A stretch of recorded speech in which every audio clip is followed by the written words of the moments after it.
on YouTube for the Tuesday edition of the Not Your Average Investor Show. Today, we are talking about everything it takes to make a passive rental property investing success story come to life. I'm your host, Pablo Gonzalez. I just had an energy drink. With me, as always, is a man that I like to call GC because of his genius concepts, because he knows how to generate cash flow, because he's a great co-host, and because his name is Gregg Cohen. Say hello, Gregg. Hello, everybody. Great to be with you. And with us, as always, making everything enjoyable, helping you out in the chat, anything you might need, our community manager that we call MTM, because she brings us the moments that matter, and because around here, she goes by the name Madison the Magnificent. Say hello, Madison. Hi, everybody. And I want to welcome the community. We got everybody just rolling in right now, already 39 and counting, people checking in the chat. And one of the things that our community has done recently is join the class. Okay. People have joined the class. They've joined the class in droves because Gregg, what do we do? Tell the folks about this class. I mean, this class is the way to learn how to invest in rental properties, whether you're brand new and you're like, how do I possibly take my first step?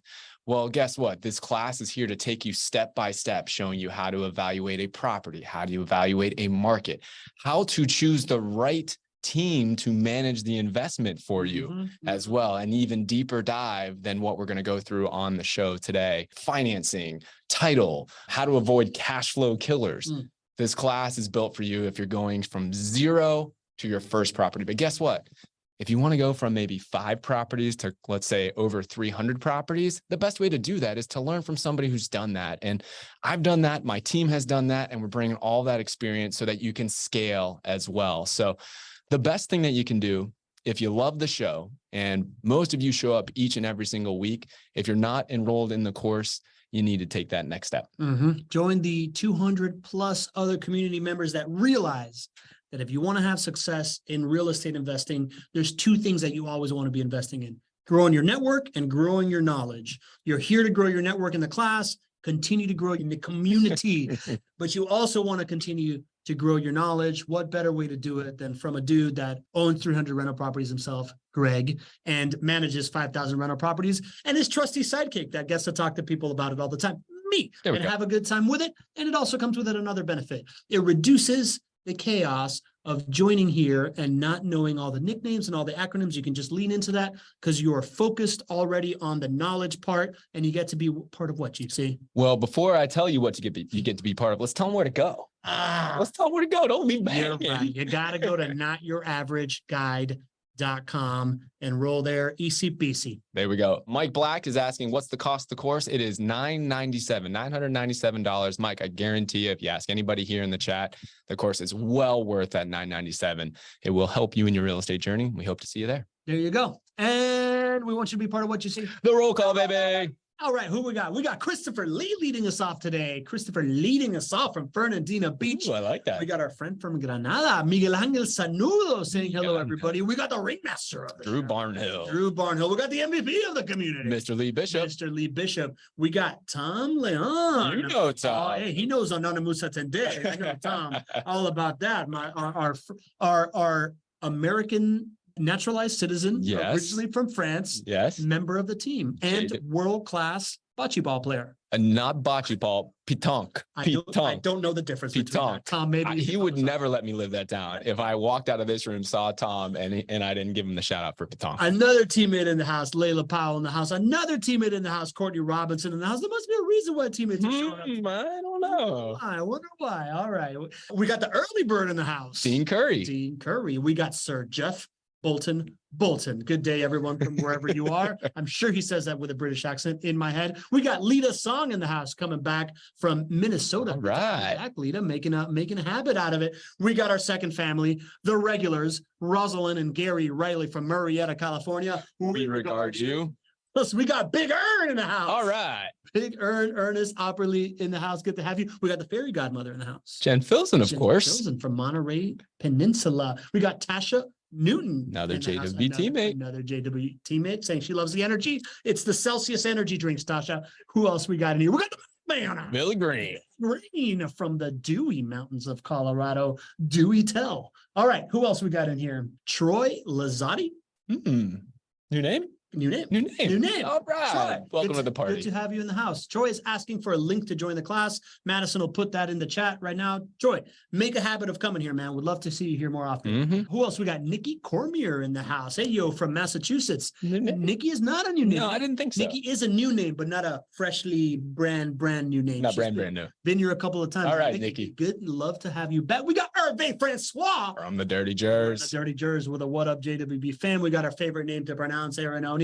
Into the light. She steps in. Yeah, I wonder if people know why we call Aaron O'Neill Into the Light. Why don't you tell them? Well, it's because for so long, there are so many that were tuning into the class and, part of the community, but they didn't take that step to go into the chat and say hello to everybody. And we called that stepping into the light.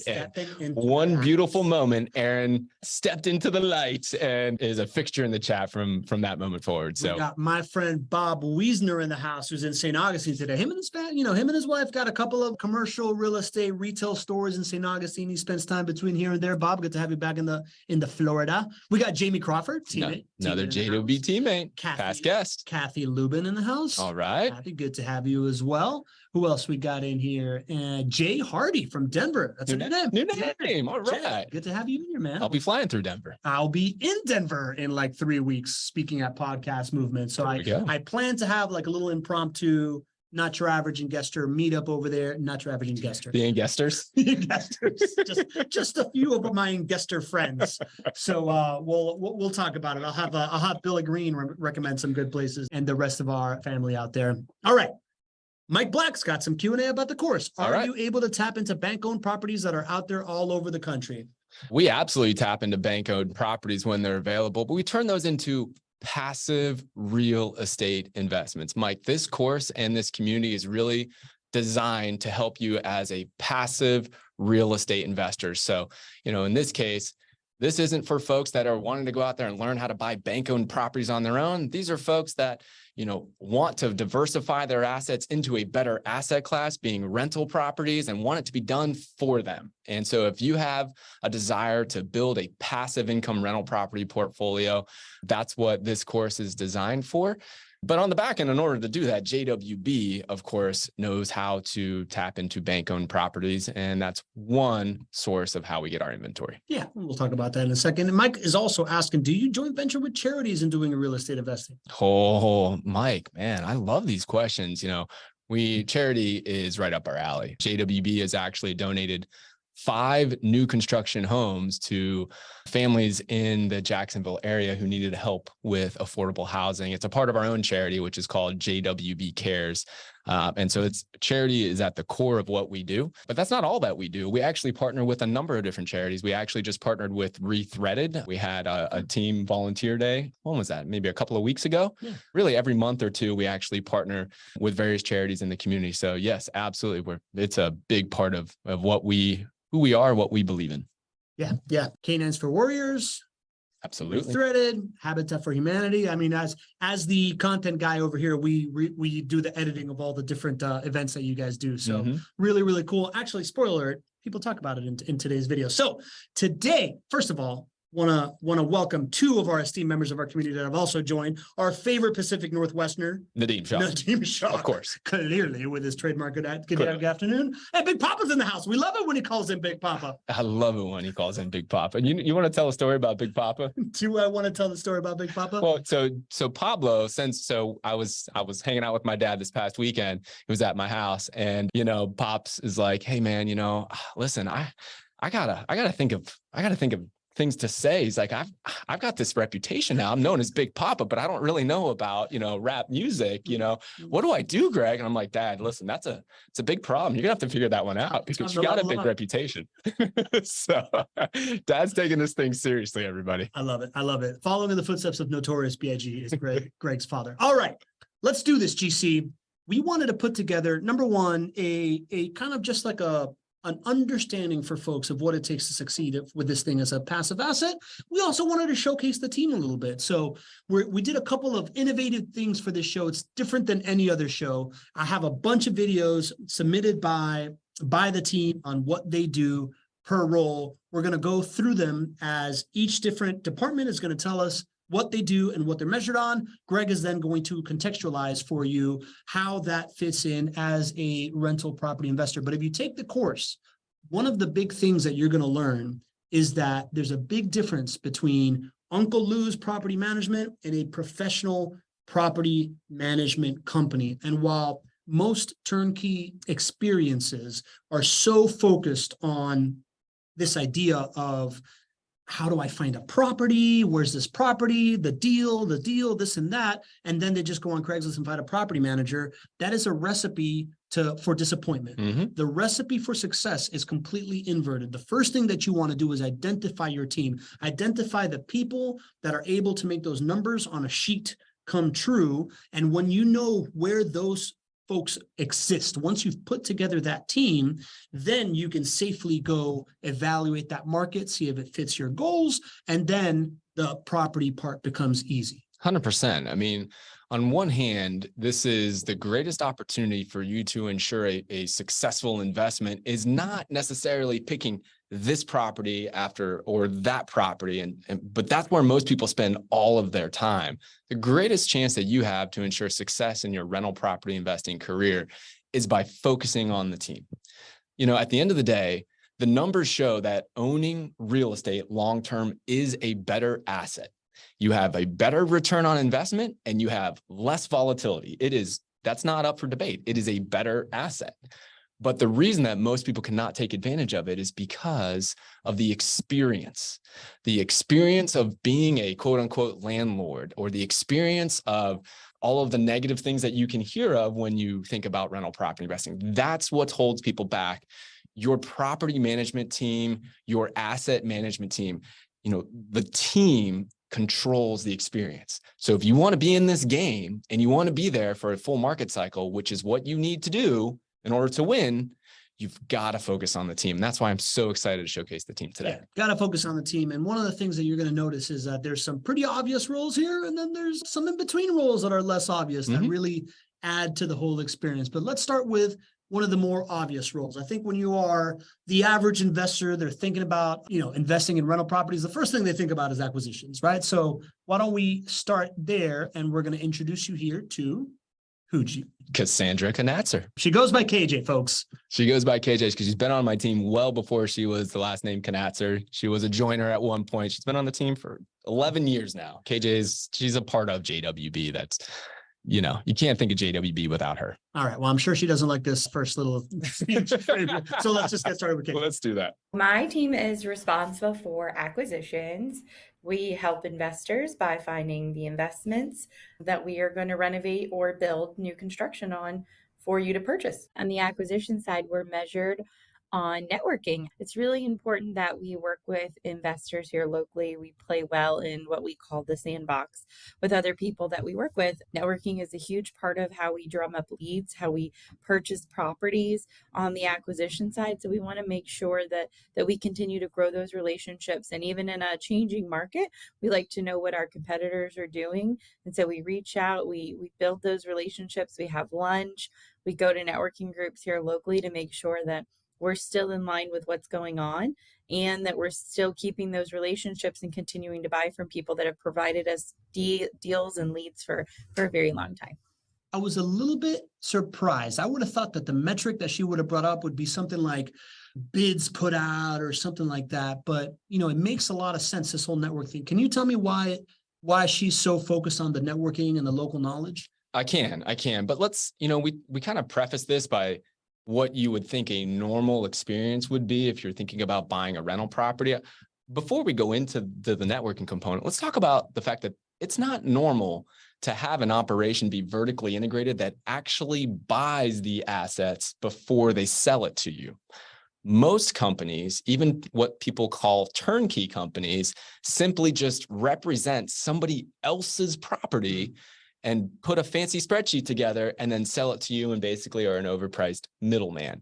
So the fact that actually JWB and Cassandra and the acquisitions team buy thousands of properties so that it's actually owned by JWB, so we can put our own money into it, so that we can clean up whatever messes there may be in that issue, in that property, and then create a wonderful cash flow positive asset for you is not normal. Yeah. It's not normal, but it's incredibly important if you want this to be a wonderful passive experience. That makes sense. And you know, that what comes to mind there is vertical integration, right? Mhm. Like the fact that you have acquisitions in-house is kind of like the beginning of vertical integration. You're not going to blame somebody else for the acquisition side of it Mhm. once you're managing this thing long term.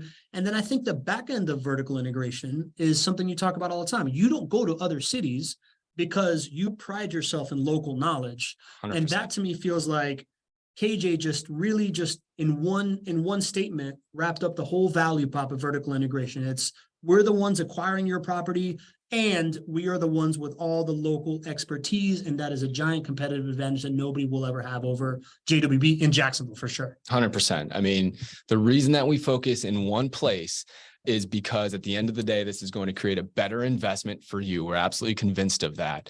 And you see it in all of these different departments that we're going to talk about. And for KJ here in acquisitions, it's very clear. I mean, everybody in Jacksonville real estate knows Cassandra and by default knows JWB.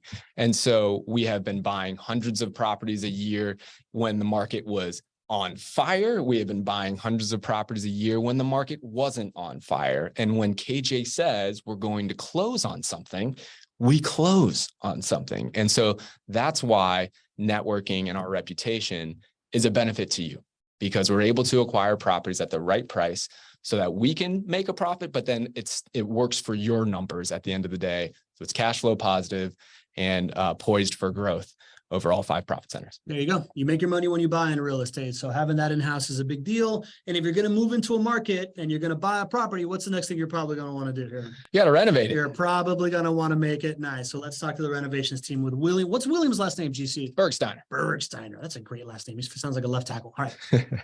The renovations team at JWB is responsible for all of our in-house construction projects. That includes renovations for JWB, as well as renovations for our clients and property turns. Our biggest impact to our investors is really going to lie with the property turn side of our business. We're very cognizant of the fact that every dollar that we spend, as well as the duration of the property turn, is going to have a direct impact on the ROI of the property. We're always looking at the balancing act to determine where the time and money truly needs to be spent in an attempt to minimize the effects of the turnover on the returns of the property, as well as also ensuring that we're providing a safe and clean home for our residents to live in. Two of the biggest metrics that we track on the construction team at JWB is the average duration as well as the average cost of your property turn. We're very aware of the fact that those are two things that are going to have a huge impact directly on the return on investment for the property. Historically, we averaged between about 17 to 18 days to complete a property turn. In the past 2 to 3 years, we've put a really large emphasis and focus on finding better ways to do things. And I'm really proud to say that the teams work together. We've gotten that down to about 10 and a half to 11 days. So we really try to take the mindset of 1 day sooner. So the quicker I can get your property turn in and out, get it back on the market, get it rented, the quicker that you're going to have a cash flowing and performing asset. Look at that. I mean, is that what you typically hear from a construction guy? No.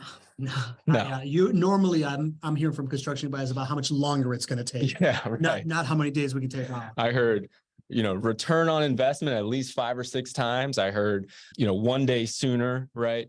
I heard metrics. It's hard to actually know if you're getting better if you don't track things. But William is a supervisor on our renovations team. And so he leads the team. And this mentality is what drives continuous improvement, which at the end of the day, it drives value for you. It's not always about driving the lowest cost, right? It's about driving value. Many times we want that to be a low cost, but we want to make sure that it comes in as low as possible for days as well, because ultimately we're here to drive a return on investment. It's wonderful we have a leader like William. And you want to talk about consistency here? William's been on the team for 6 years as well. KJ's on the team for 11 years. It's one of the things you're going to see with different teammates here is just the longevity of our growth with them. Yeah. A couple of things I want to point out there is number one, it's the value of having this teammate in-house also means that you get this access to purchasing power, right? Like the network that KJ was talking about, your network of subcontractors as a contractor is a giant, giant thing, right? And if you're only hiring out construction teams and you're going to the network of a network, whereas you guys have your own direct network that you spend money with every single month. And second, I thought it was interesting that he talked about, are we really picking the right things, right? Like it's one thing to reduce upfront cost, and it's one thing to reduce turn time, but reminds me of the course. You guys have done a lot of work on figuring out what are the right materials that maximize tenant stay and reduce maintenance cost, meaning you look for durable materials that are easy to clean and easy to replace without having to replace the whole thing. And I think that's another big, big advantage of what you would want in your teammate that's doing renovations. 100%. Just a quick example there where JWB spends more money to reduce your long-term maintenance cost is the fact that we put a hard surface in the living areas of your homes. So this might be luxury vinyl plank flooring. It might be a number of different materials, but it's a hard surface. And that's a cost to us. We could very easily just put carpet in there, save some money for us, but at the end of the day, it's going to show up in your long-term maintenance costs going up. And so decisions like that are made by William and his team. And the economies of scale question and the price reductions that we're able to get on the work that we're able to do should not be glossed over. I mean, I just pulled the numbers right before our meeting here. You know, we're on pace to build over 300 homes this year. In addition to the renovations that we're talking about, we're on pace to build over 300 homes. And so that's, you know, call that roughly $50 million of buying power right there that we use with all of our relationships for our subcontractors to give them a really wonderful quantity of work. And in exchange for that, they're able to give us the best prices, which we then pass along to you as we do not mark up their prices for you. So much value created by, you know, William and the renovations team and the new construction team that our clients get to experience. Love that. And Miguel Angel wants to know, is there still room to reduce turn times, Miguel Angel? Less than 10 days is what he's asking. Is that possible? We're always working towards it. We're happy with the growth that we've been able to have. I guess reduction, not growth. We're happy with where we are. The team's done a wonderful job, but you know, that's how we roll here, right? We're always looking for ways to drive that down because that helps you. Awesome. Awesome. All right. And once you get a property, you get it renovated, time to get it leased. So we're going to hear from Anna Di Donato. It's a great Italian last name. There you go. Here we go. I am a leasing agent here at JWB. I field inbound and outbound calls for future residents calling in to see if we can qualify them. We're asking a whole bunch of questions to make sure they are the best fit and not just a fit.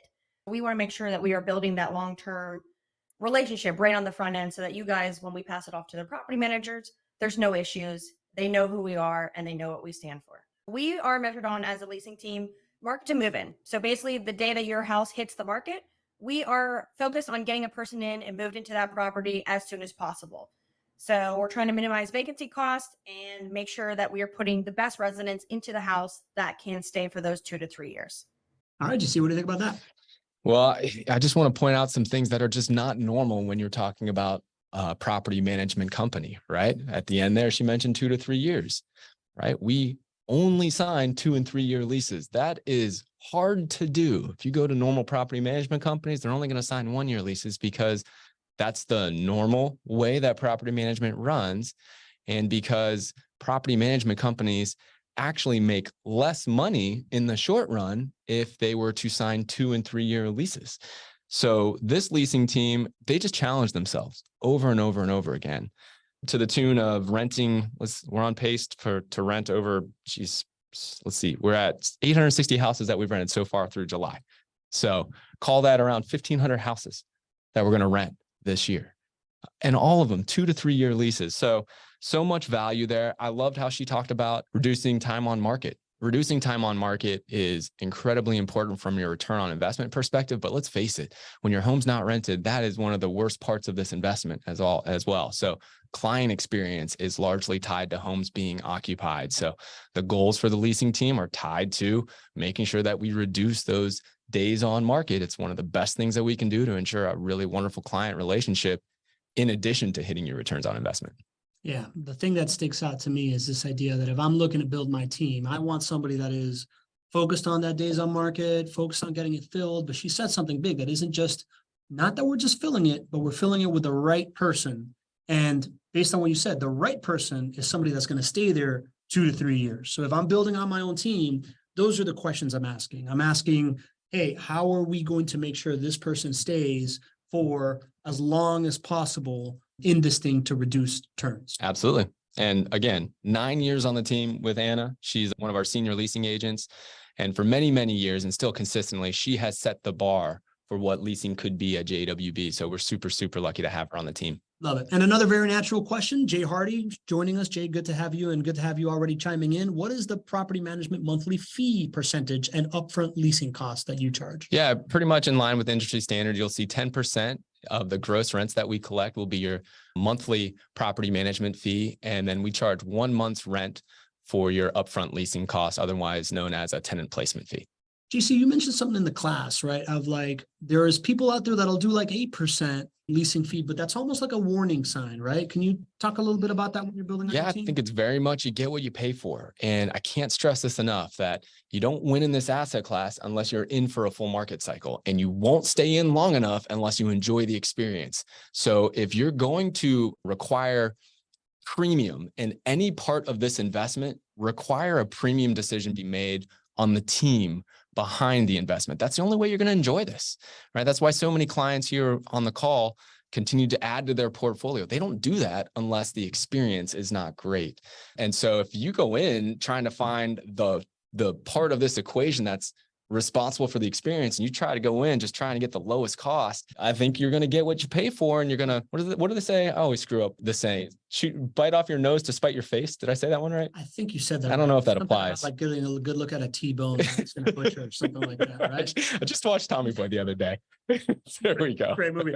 Miguel Angel asked a very good question, JC. How do you think about the balance of speed and finding a new talent with the proper intel and finding the right one? Yeah, I think so balancing the speed of finding a new tenant and the proper intelligence of finding the right one is really important. But I got to tell you, through technology and through tools today, it is so much easier to make that balancing act work than when we started in 2006, right? For many, many years, we would go out to the home to actually show properties, and we would have to require all this documentation that we would then, manually check and all this good stuff.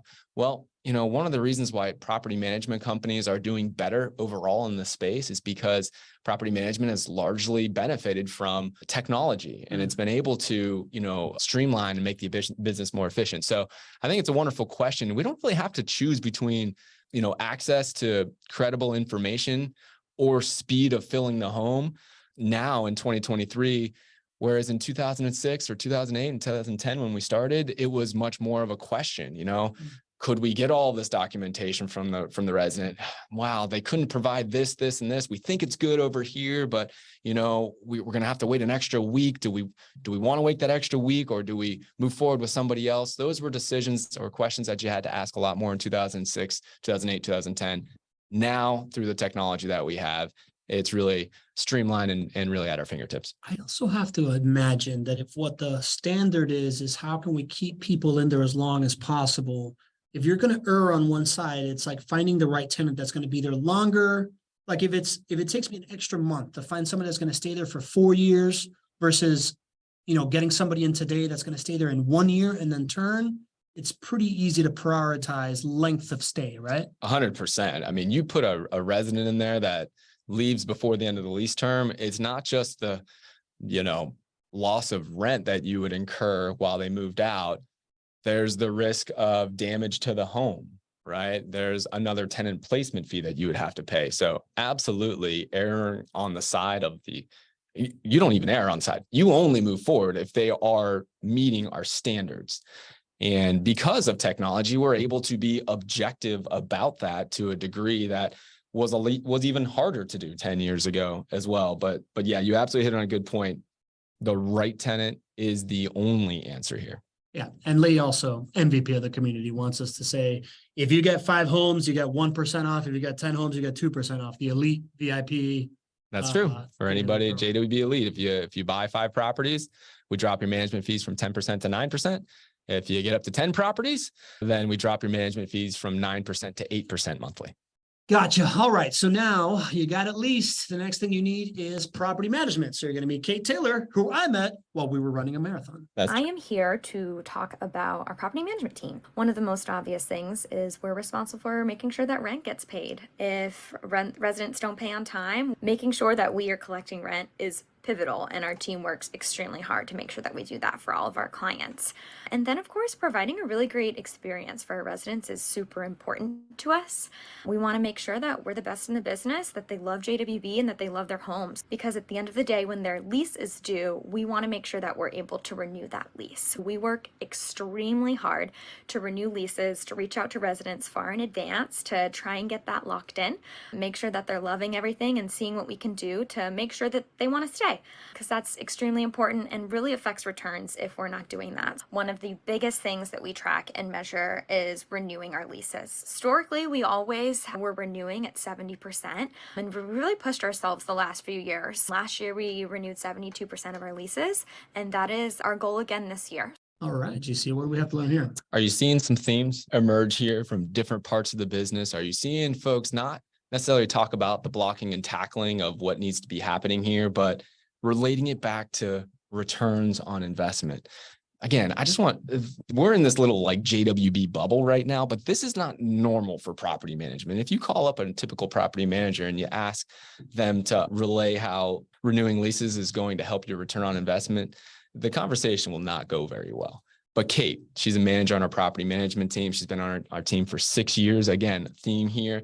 She drives this mentality that we are not just here to renew a lease. We're here to improve your return on investment and improve your client experience, because we know enough, because we own rental properties ourselves. We know that the most painful part of this experience for you will be during a time where the resident leaves. And so if we can defer that as long as possible into the future, well, we've created a return for you, a better return on investment, and ensuring a wonderful client experience. And that's how she is wired.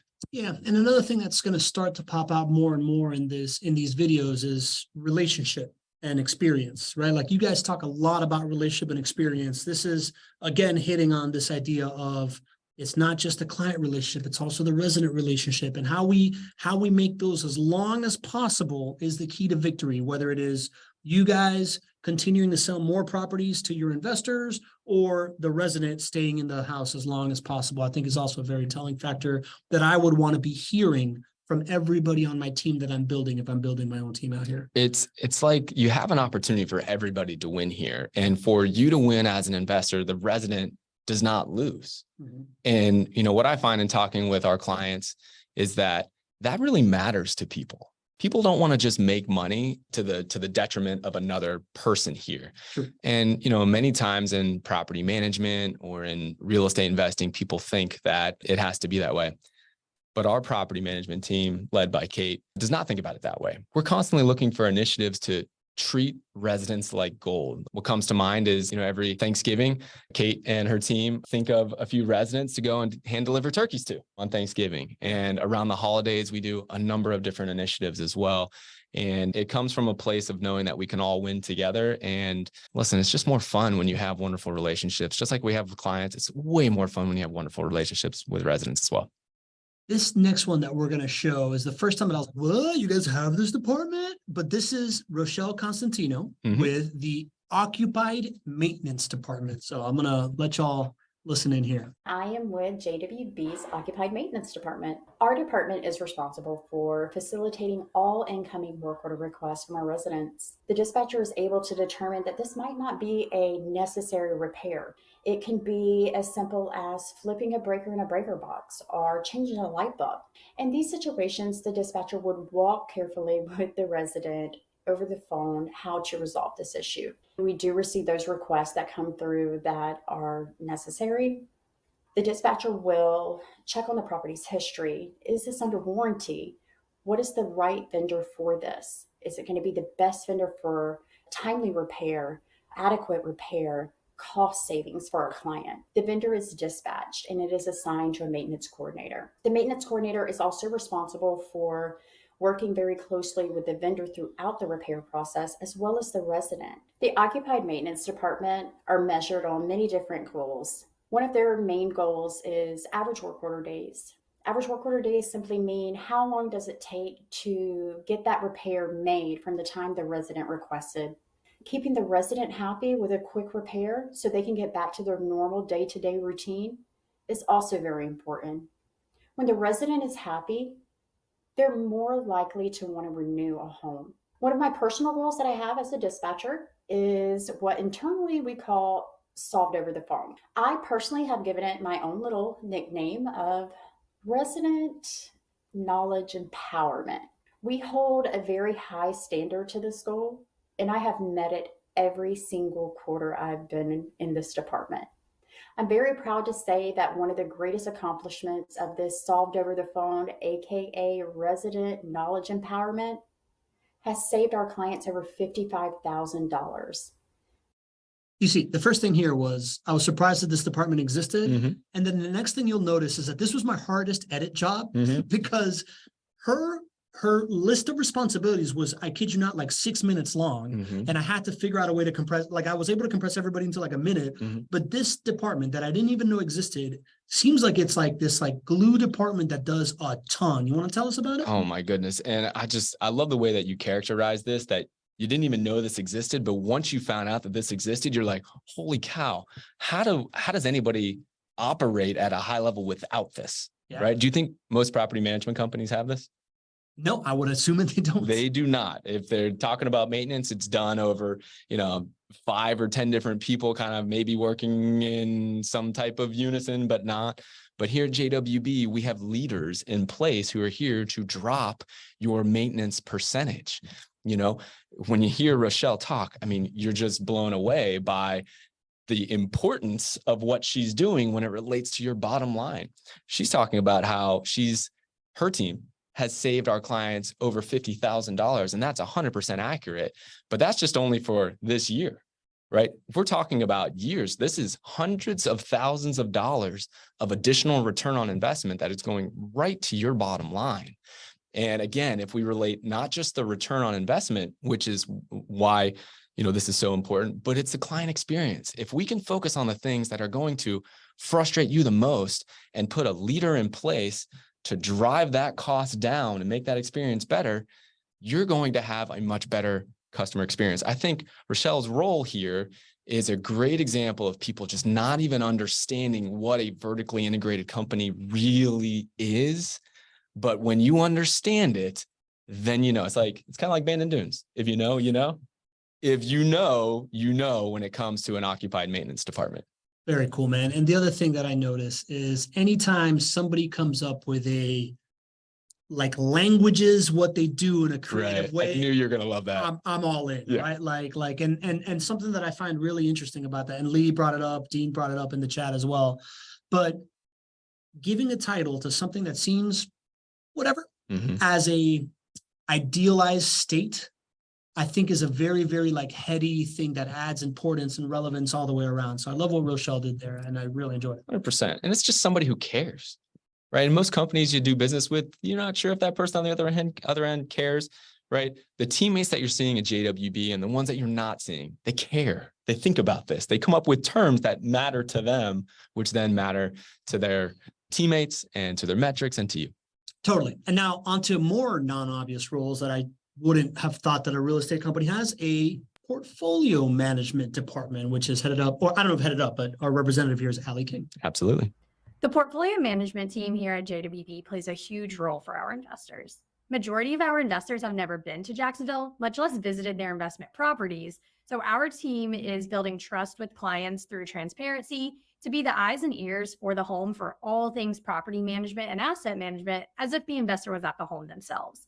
We also keep clients on track for their passive income goals by being experts on the JAX market and holding them accountable for expanding their portfolio in order to meet the goals that they've set out for themselves. The portfolio management team at JWB is really measured on the client experience. So are your returns good enough and your experience is going great enough that you want to continue to buy and expand your portfolio with JWB?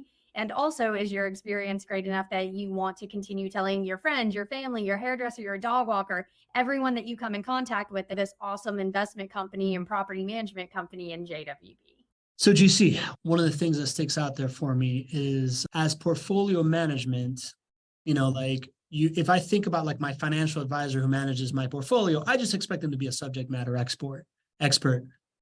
Ali seems to believe that as portfolio management, you're just like the eyes and ears of everything that's going on, right? It seems like an expanded umbrella than just the asset itself. It really is. We expect to be different than what you have experienced in real estate. When you are thinking about where you invest, maybe in traditional asset classes, some of you work with a financial advisor or somebody who is an expert of where you're putting your money. Well, that's what our client service team is. We're not just here to give you an update on your house being rented or, this, that, and the other thing. We're here to help manage your money. And our asset class that we get to work within happens to be single family rental properties in Jacksonville, Florida. But again, you see themes here: return on investment, experts in the Jacksonville market, asset management, helping you continue to acquire additional homes to fill out your portfolio. These are the standards that Ali holds our team to. And at the end of the day, that's how we're able to continue to grow our portfolios with our clients. Love it. I'd like to just talk about the portfolio management. When I tell people about investing in JWB, I'm like, listen, man, you get like a once a month call with like a super bright, late 20s, early 30s person that is sitting there telling you about how your money is making money. It's literally the first time I've ever felt rich. So, well, there you go. I hope to have more experiences like that, but I think it's my interaction with the portfolio management team is probably my favorite part about JWB, just because of my own ego. So anyways, in the Q&A, not your average guest, somebody that checked in from the text. If you check in from the text, you show up as not your average guest. So let me know what your name is. But they're asking, it sounds like the landlord experience is great, but I'd like to know, where does JWB make their money through the whole process? So now we're going to get into the departments that are a little bit more about where JWB makes their money. Fantastic. Right? All right. So let's get into sales, and we're going to meet Max. My team is responsible for understanding the goals and the available resources of both our new and our existing clients. And with that information, we'll build a plan to shape their investment dreams into a reality through single-family real estate investing here in Jacksonville. I am measured on my ability to accurately convey the opportunity that is in front of my clients. We do this through full transparency. It's really my responsibility to provide my clients with the information that they need to make a decision that's going to be right for them and their families. So, the number that matters the most to my team is really the number of meaningful conversations that we have with our clients.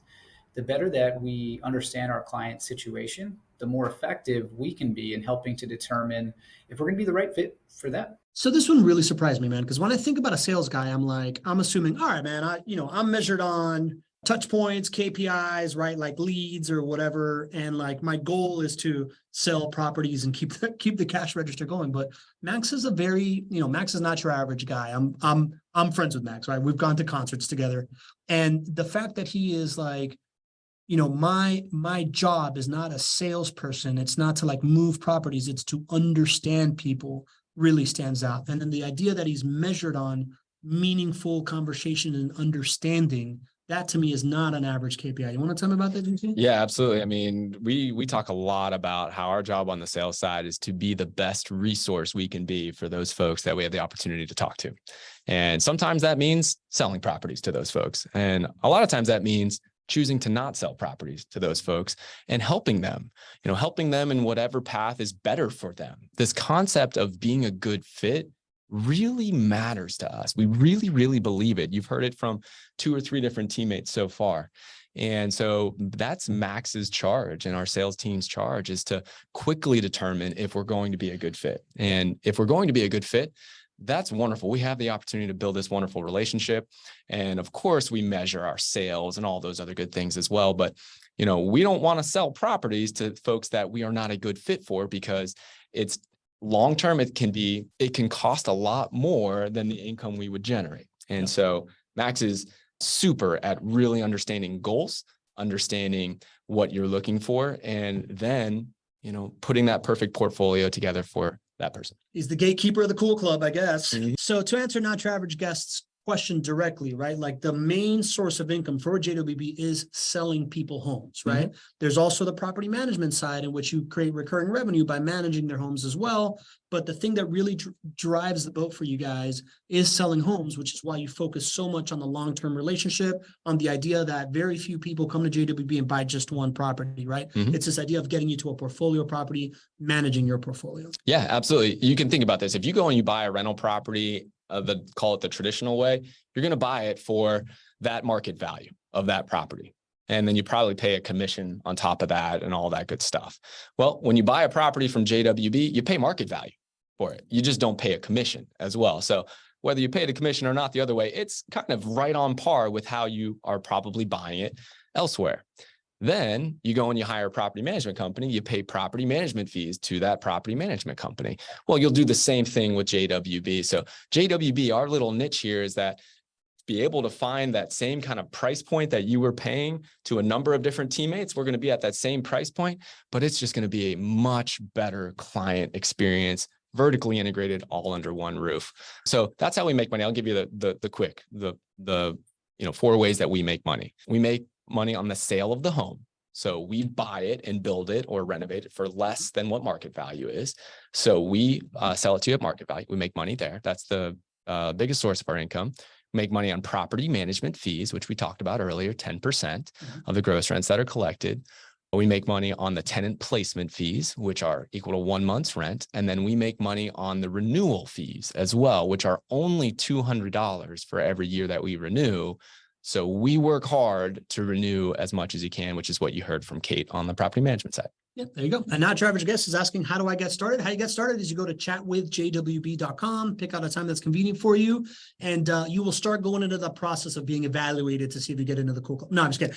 They'll figure out if this thing is a right fit for you, talk to you about your goals, right? And talk about those things. It's very much a get to know each other kind of situation. Right? 100%. Got it. All right. So chatwithjwb.com is how you get started.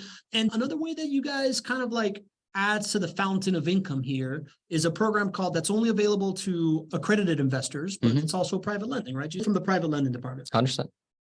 I work on the private lending team here at JWB. JWB relies on raising capital from private individuals to fund our acquisitions, as well as our renovation and new construction projects. The private lending side of the business is a great first step in investing in real estate for most of our clients because we're able to get a smaller dollar amount working. We'll advise clients as they're kind of looking at their future goals and wanting to build out a turnkey portfolio. If they don't quite have the capital to do that yet, we'll start them over on the private lending side of the business because they'll start to get familiar with our team, with the process of investing in real estate, but also they're able to earn a return on their capital, which just helps them get towards that goal of having a down payment for that turnkey portfolio sooner. Everything is a puzzle over on the private lending side of things. It's really important as our team is acquiring properties and we have a scheduled closing date that we are able to have funds available from one of our private lenders to fund that purchase. Or as new construction properties are released to build, we need to make sure we have a private lender lined up to fund that build. So it's very much a puzzle of us constantly making sure we're matching the right lenders with the right projects to make sure that not only is our acquisitions team set up for success, but our new construction team is set up for success and our renovations team is set up for success. But we also want to make sure it's a great experience for our lenders as well. One thing that we really pride ourselves on is having a constant flow of projects for our clients. So as homes are sold and renovations are completed, our private lenders are then paid off and they want to keep that capital working for them. So that was Courtney Robertson. GC, when I was kind of like saying, what order should we do this in? We could have started with private lending, right? Like Sure. You want to say why that is? Yeah. So private lending is one of the ways that we're able to do such volume. Since 2006, we have borrowed over $300 million from our private lenders. And when I say private lenders, that's all of y'all. Private lenders and turnkey clients many times are the same people. Now, private lending is only for accredited individuals, but at the same time, this is how we're able to create additional investment opportunities for our clients, and then how we're able to do such volume. This year alone, we'll build between 300 and maybe 400 houses. Well, we don't go to the bank to get a loan every time we build one of those houses. Courtney and the private lending team organizes that private loan with all of you out there if you are a private lender. And so I was just looking at some of the stats here to brag on Courtney and the private lending team. Our goal for 2023, as far as raising private lending funds, $30 million, not just a little like stepping stone goal, $30 million. Courtney and her team is the goal to raise this year. Guess what? Right on pace. We've raised $16 million so far this year in private lending. And that's what allows us to have these assets for you when the time is right for you to add to your portfolio. It feels like it's almost kind of like the hidden sauce behind like how easy it is for you guys to all operate, right? Like this whole department that's able to raise $30 million a year, which is no small feat, right? Like you talk to like a founder in Silicon Valley and they're trying to raise like $500,000. They spent 2 years doing it. Yeah. like this is no joke. It's kind of like what allows you guys to have this like consistent stability of being able to leverage all these different things for all these different parts. Like she said, a big puzzle, and she's at the middle of it. It's an incredible job that her and Jamie Crawford and our entire private lending team do. So big kudos to them. There's so many hidden folks that you haven't had the chance to meet here. If you're a friend of the show here and you haven't been on our campus here, but Courtney's another great example of how business actually gets done at JWB that you may or may not have thought about. Yeah. And like she said, it is a pathway in for a lot of investors. If you're accredited and you can do it. It was the way that I became a client for JWB was I was a private lender first. Then I became a turnkey property investor. My buddy Bob Wiesner is asking, what is the minimum amount to invest for private lending? What is the rate of return offered? And what is the duration of that loan? Real quick, JC. Rapid fire. So minimum investment is $20,000. The duration is a 3-year term. However, many times we do pay you back quicker. And the interest rate is a 10% interest rate, again, for accredited investors. Got it. All right. So now, obviously, we have all these departments. Somebody's got to keep track of the money, right? Somebody's got to keep track of the money. So let's talk to Bryson Hodges here at the accounting department. I'm a member of the accounting team at JWB. We oversee all financial bookkeeping and ensure the accuracy of all financial transactions to provide a clear picture of the financial performance of our investors' properties. I've had the pleasure of sending out our clients' draws each month, and I've watched the total draws being sent grow every single month, now almost exceeding $5 million monthly. I'm measured on accuracy. Ultimately, I'm not judged my ability to get things done, but I'm judged my ability to get things done correctly. Regarding my personal work, the number I care most about is the amount of discrepancies in my work, which I, of course, aim for 0. Consistently giving timely and accurate numbers is a key way for me to build trust among our clients and serve them to my best ability. All right, there you go. Pretty standard accounting practice bingo there. Yeah, but just an incredible amount of volume, right? Yeah. And accuracy. I think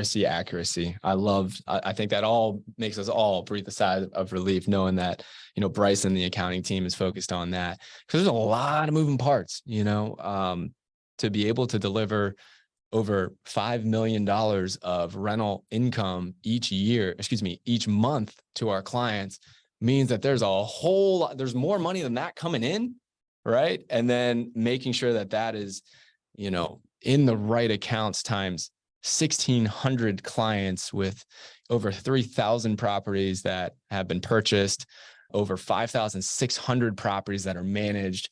I mean, you want to talk about an important role for all of us here. Bryson and his team are incredibly important and some unsung heroes. Significant financial operation. GC, we got a couple questions here about the private lending stuff. Mike Foster is putting in the Q&A. In the past, it wasn't necessary to be accredited for an individual property loan. Is it now? Nothing's changed. I was just trying to give like the quick answer that Pablo's been, pressing me to give the quick answer. So the quick answer is that private lending is for accredited individuals.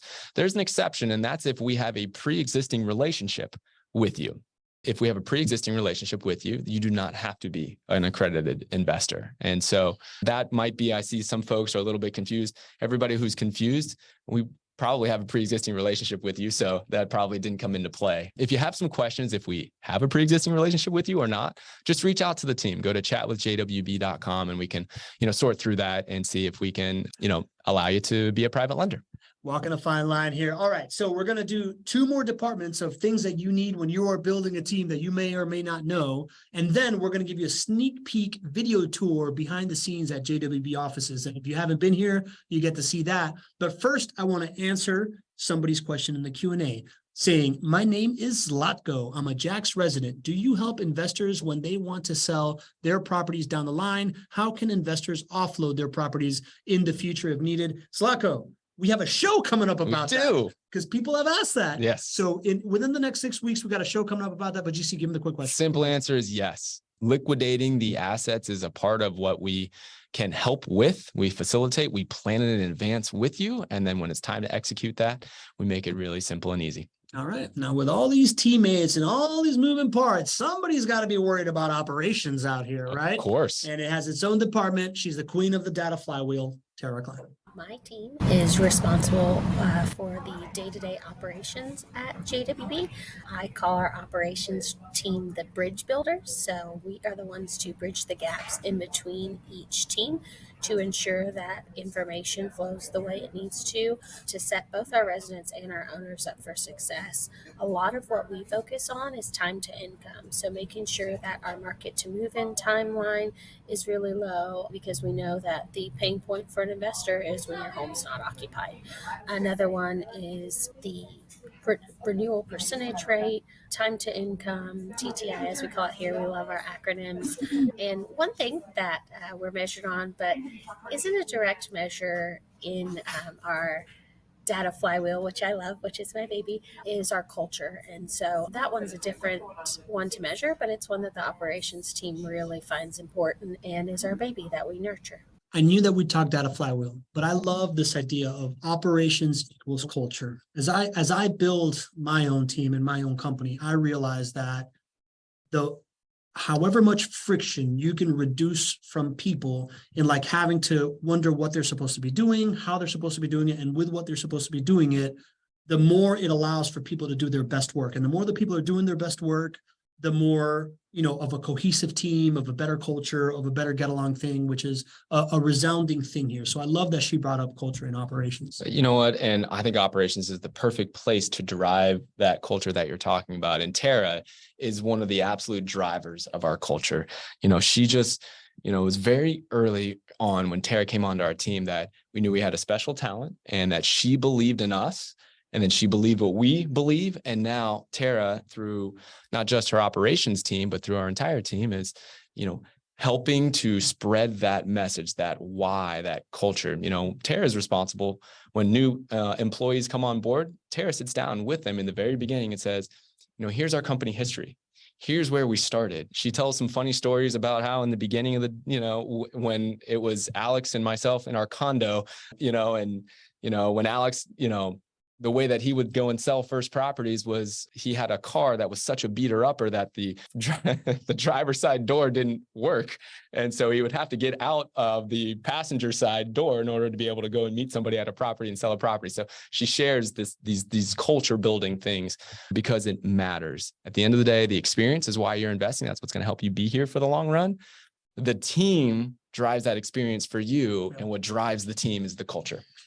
Man, I'm like fascinated with category design and being a category king and all these different things. Yesterday, we were interviewing one of the early employees at HubSpot, right? Which is this like publicly traded company now and this and that. And he specifically talked about you cannot be the leader in your market category. You can't be a category king and really just win at anything if you don't build a great team and build a great culture, man. So like within all of this, I think culture is like the hidden driver all of this. And I think the department most associated with culture is HR, which is the last department here that we're gonna meet for the first time before the behind the scenes tour, and another special surprise after the behind the scenes tour. So here we go. This is Mike Wolfel. The human resources department here at JWB, we're responsible for bringing in and managing all the amazing people and teammates that our investors deal with and interact with on a regular basis. These teammates are brought in with the primary focus of helping our investors, protecting their assets, and serving them the way that they would want their own investments to be treated. While we care about a lot of numbers, retention makes its way to the top. At JWB, we spend a significant amount of time in the interview process to ensure individuals who are offered employment check all the boxes and are the strongest performer that can help us support and serve our clients and investors in the best way possible. Once somebody is brought in as a teammate to JWB, we care and we want them to stay for the long term. Ultimately, a long-lasting relationship with JWB and our investors is what makes us all successful. Again, long-term thinking, length of relationships.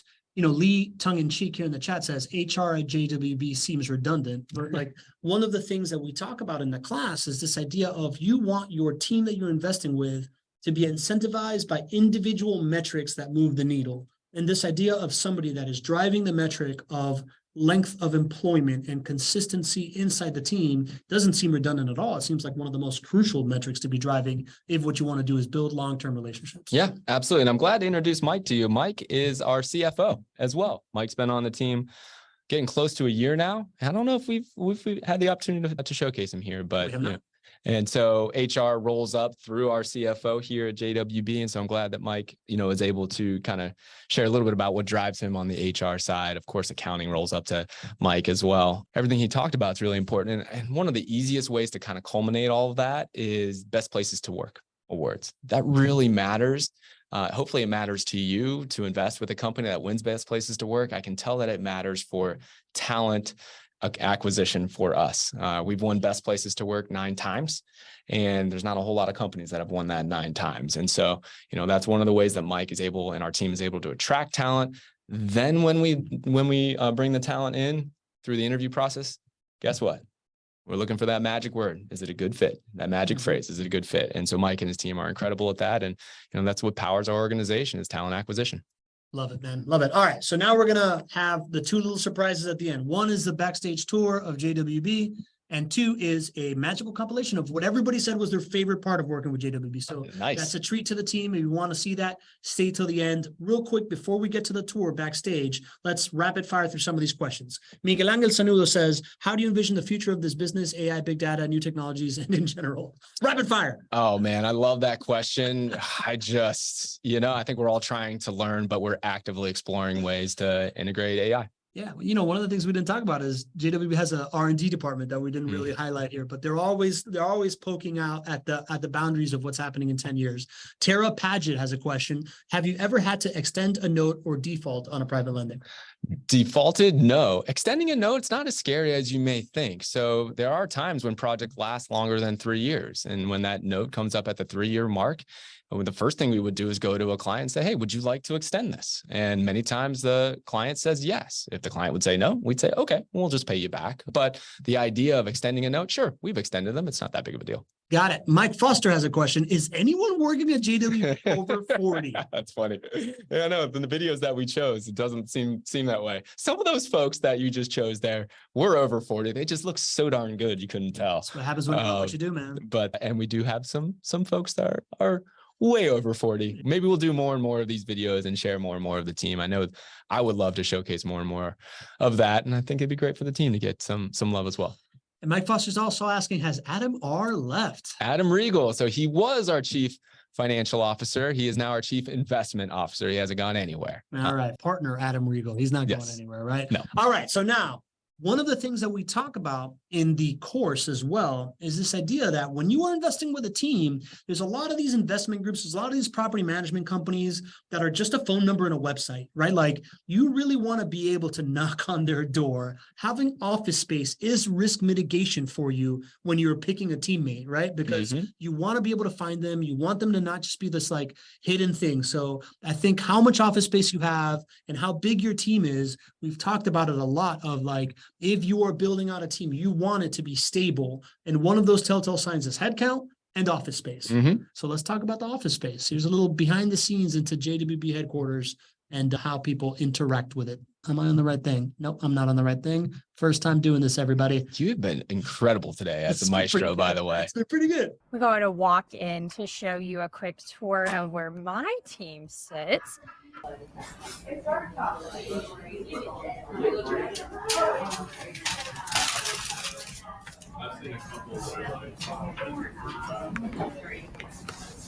We have a very open office concept where everyone puts their own flair on their desk and decorates and really whatever makes them the most comfortable in their working environment. I have a couple of cool things. I have a dad joke calendar. Here's a trivia book that I got for my birthday to keep me on my toes. Speaking of trivia, here's my second place sports trivia trophy. I'm already training for next year because if you're not first, you're last. And finally, my 2 stress balls because accounting cutoff can get a little bit hectic. What I always make sure I have at my desk is my mouse. And then I always bring around my backpack. And I'm a Disney fan, so Mickey Mouse backpack with all the things I need in it. I'm what we call here a hoteler, meaning I come in and reserve a desk for the day, but don't necessarily have a desk that I sit down at every day. It's really fun for me. I really enjoy it because I get to sit by different teams, hear different conversations. So where I am right now is I am sitting with the property management team. You can see we're all open over here, Nisha, and that's where I am today, but our space is really open, so there's a lot of ability to get to learn about everybody. Our office is loud, lots of people on the phones all the time. We like to have fun. I always describe our environment as work hard, play hard. You see us grinding, but you also see us having fun, laughing with each other, collaborating. You're always working with someone else. You're always asking someone else a question. You're answering your question for someone else. I sit upstairs with our leasing team, and they are about just north of a dozen of them, constantly on the phone, screening prospects, scheduling showings. So it gets a little bit noisy where I sit. So I did decide to come down to a conference room where it is a little bit quieter. So I am camped out here down in one of our conference rooms. We have about 10 of them. I'm actually in a conference room. I generally spend a lot of my days in meetings. My preferred meeting room is here. This is our TMM room. It's probably my favorite room because this is the room everybody on Tuesday comes and sits all as one. So we have our Tuesday morning meetings, and it's really cool to see everybody in the company in one room. I wish I could give you a quick tour of the construction team's office space, but unfortunately that would take way too long because really our office space is Jacksonville. At any point in time, our guys are running anywhere between about 12 to 15 jobs, and they're canvassing Jacksonville on a daily basis. So if you pull up a map and you look in the greater Jacksonville area, that's our office space. 40 teammates very quickly turned into 110 teammates, and the walls are getting smaller and smaller and smaller. So we're going to need some new space here. And we are so excited for the renovation of our downtown office. It'll be a great opportunity for us to really work where we invest, and we pride ourselves on bettering downtown and making downtown a more walkable space. So to be able to kind of work in the heart of it will be amazing for us because we'll be able to see with our own eyes firsthand the impact that we're having. Pretty cool, man. I mean, when I see this, the thing that comes to mind is like, this is what a modern day growing business looks like, right? Like a bunch of open plan office space that's flexible, a bunch of meeting rooms that you can use when you need privacy, technology that allows people to work from home. You can tell that people were like checking in from home and people work from the road, and this like mix of people that are in and out and enabling collaboration. Pretty cool. Yeah. It's fun to think about how our workplace started, which was in a 2-bedroom condo in the beginning when it was Alex Safakis, myself, and Adam Riegel. And then we moved to a different office, which was a hair salon, and that was 2,500 square feet, and now we're in 12,000 square feet. And I'll tell you, the team is so excited for our next move. As far as a date of when that next move downtown is going to be, I don't have it for you, but sometime hopefully towards the end of maybe next year is kind of what we're thinking. And that will fulfill not just the workspace component, but I think just solidify our commitment to Jacksonville, to downtown, because we believe that this can be the greatest growth agent of change for our community here, and also for you as investors, is having that downtown come online and revitalize. And so we're excited to be a part of that. I love it, man. I can tell you this. My wife is an architect, and my career before this was in construction. So I'd always be out in these like construction trailers, out in these like rural sites. And nowadays I have my home office and whatnot.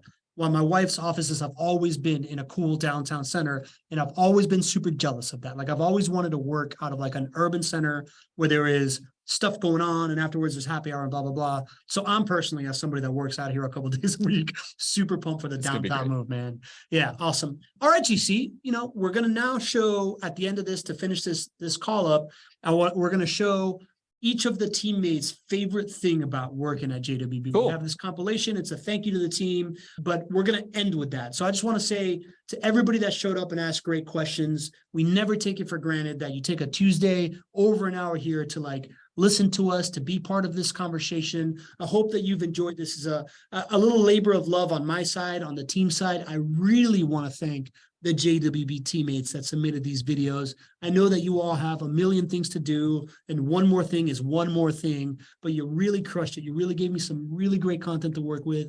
I thought you did a phenomenal job of really like showcasing what it takes, what to build a world-class team and what a world-class team looks like. So really, really want to say thank you to that. I'm so proud of the team, and I'm so glad that there's a showcase that we were able to bring of the amazing 100+ teammates here who are working so hard on your behalf, and getting to see them in their own words and their own elements and our workspace. Some of you had the opportunity to come and see us on campus and some of you haven't, but this team is so dedicated and works so hard, and they care so much that I want them to get the spotlight. And so, yeah, this has been a wonderful, wonderful show. I hope we get to do it every so often, because I think it just puts the spotlight where it should be. Yeah, me too. I mean, listen, the team is special. The idea that you win best places to work every single year is not a coincidence. It's done deliberately. And it's, in my opinion, one of the greatest business strategies of all time, because it creates a consistent experience for the client. It preserves intellectual capital in-house and intellectual knowledge, and creates this like data flywheel of compounding interest of experience and relationships and knowledge. And I think one of the underrated things is that it's also by itself a great attraction, right? Like it feeds itself, right? Like the greatest gift as a leader you can give to other people is talented people to work around and the tools to do it with. So I'm really pumped that that's the case. And spoiler alert, you're going to hear that that's one of the favorite things of people you're working as well.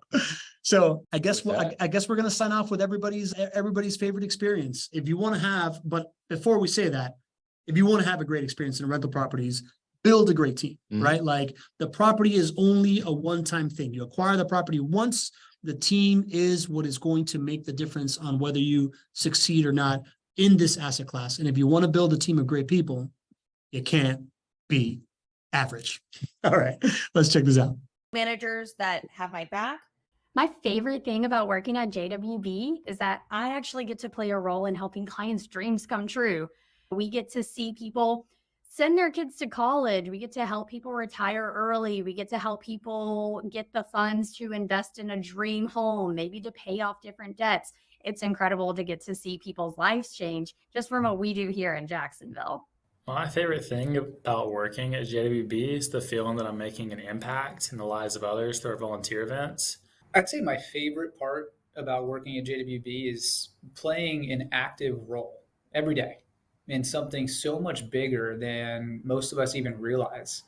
The dedication to revitalizing this city is just such an amazing aspect that every single one of us involved will truly benefit from. This mission and this vision is the result of the efforts of each and every one of my teammates, each and every one of our clients, and really each and every one of our residents.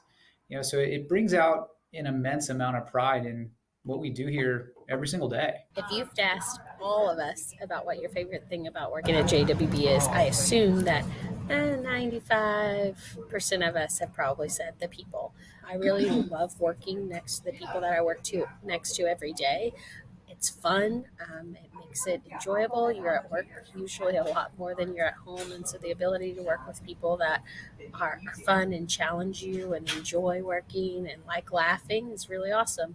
Our fostering of our culture, our ensuring that we continue to hire people who appreciate that culture is something that's really important to me. And my favorite thing here is the people I get to work with every day.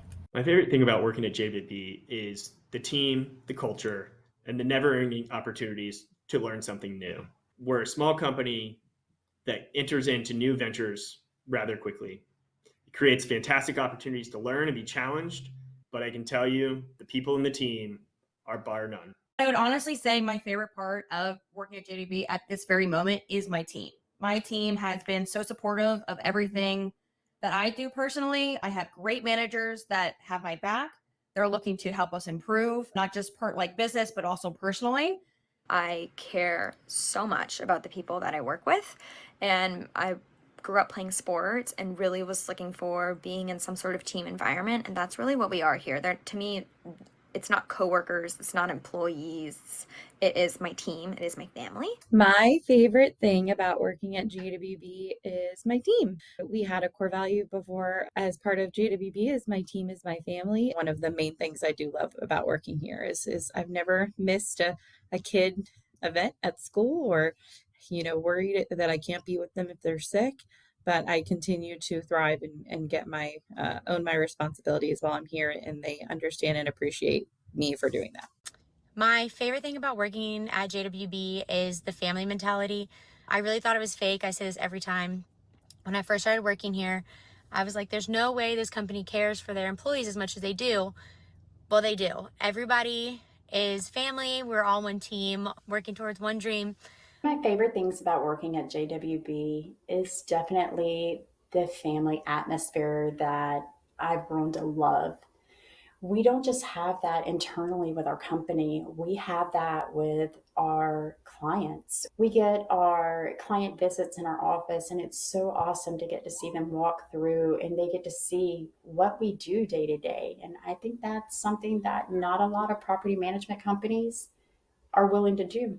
My favorite thing about working at JWB really comes down to the people. When you truly care for and enjoy the people that you work with and spend the majority of your time with day to day, that really makes all the difference. I have never and will never work anywhere that compares to the culture that we have here. And again, I know that sounds really cheesy, but the greatest benefit of being a JWB employee is just that. It's being a JWB employee and a part of the family, both inside these walls as well as beyond. How's that feel, man? It's just, you just get this feeling like inside your heart, and it's like, it's a feeling of pride and just being blessed and just satisfaction that goes beyond, buying and selling properties or renting properties. It's just like, we've assembled a wonderful group of humans together who believe what we believe, and we're able to do great things together. So it feels amazing. Agreed, man.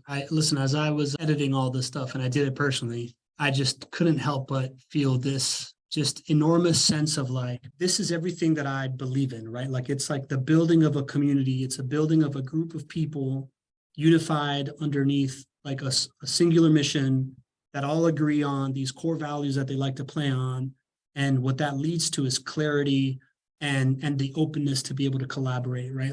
I'm just a very firm believer in the things that humanity has done that is great has happened by the people that have been able to unlock this idea of creating an overall sum of parts being greater than the sum of the individual parts. And it's really, really clear that you guys have done that, man. I thought it was really, really cool. Well, don't act like you're not a part of that. You are a part of that. And all of you here in the community, you all make this really special. We get to work with wonderful clients, and that's one of the reasons we get to attract such wonderful people. So thank you all for being wonderful clients, and thank you for being here on the show, and just feeling blessed. So thank you guys. All right, man. Let's go get some lunch. Don't be average.